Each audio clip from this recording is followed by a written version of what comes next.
안녕, 문학 수업을 미리 듣기 위해서 오늘 동영상 강의를 클릭해줘서 고마워. 자, 그러면 우리 함께 공부를 해보도록 할게요. 오늘은 화질이 좀 안 좋아요. 선생님이 대체 영상을 찍는 거라서 다시 보완을 해서 올리도록 하겠습니다. 첫 번째 시간에 배울 작품은 천냥이님의 참 좋은 말이라는 작품이에요. 천냥이님은 시인이면서 부산에서 출생을 한 여자분이세요. 인간과 자연에 대한 따뜻한 사랑을 노래하는 많은 시들을 쓴 것으로 유명합니다. 오늘 우리가 배울 천냥이님의 참 좋은 말이라는 작품도 이런 맥락에서 일치하고 있습니다. 자, 그럼 본문을 한번 보도록 할게요. 내 몸에서 가장 강한 것은 혀.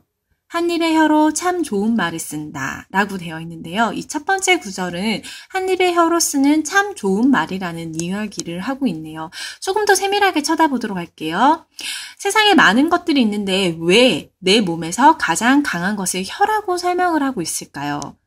그것은 바로 혀라는 것이 할 수 있는 이 말이 강한 힘을 발휘하기 때문입니다.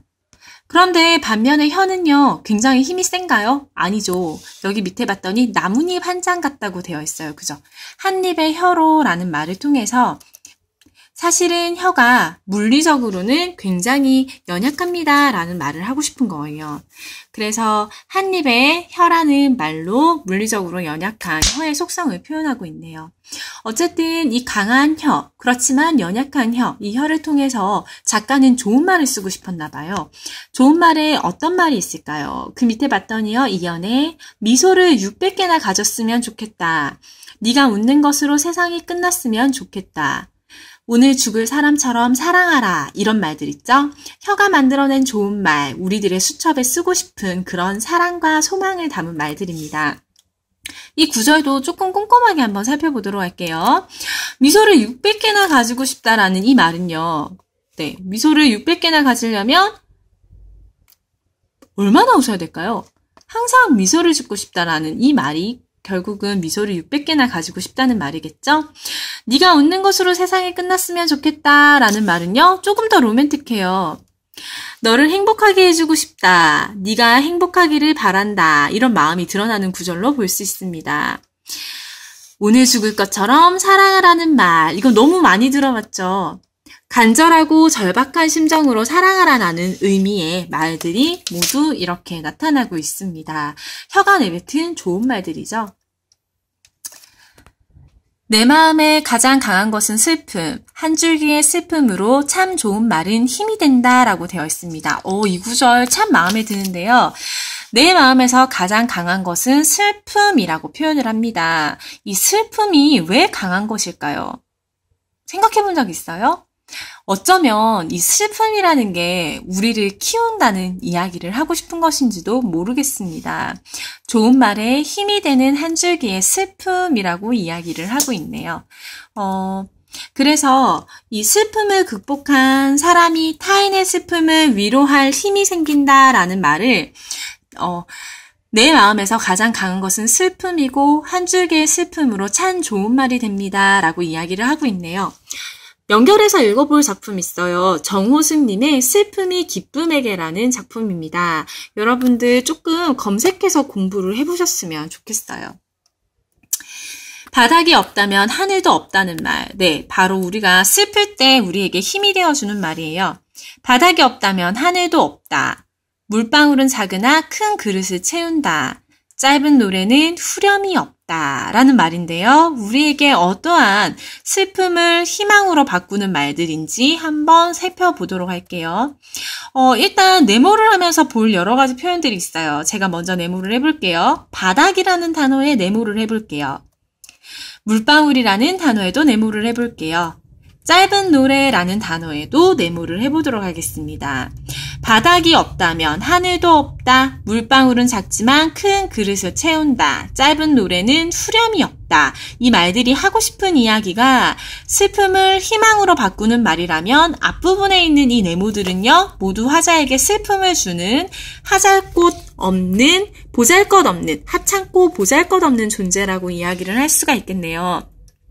바닷가 물방울과 짧은 노래는 하찮고 보잘것없는 존재를 이야기하는 것으로 보여집니다.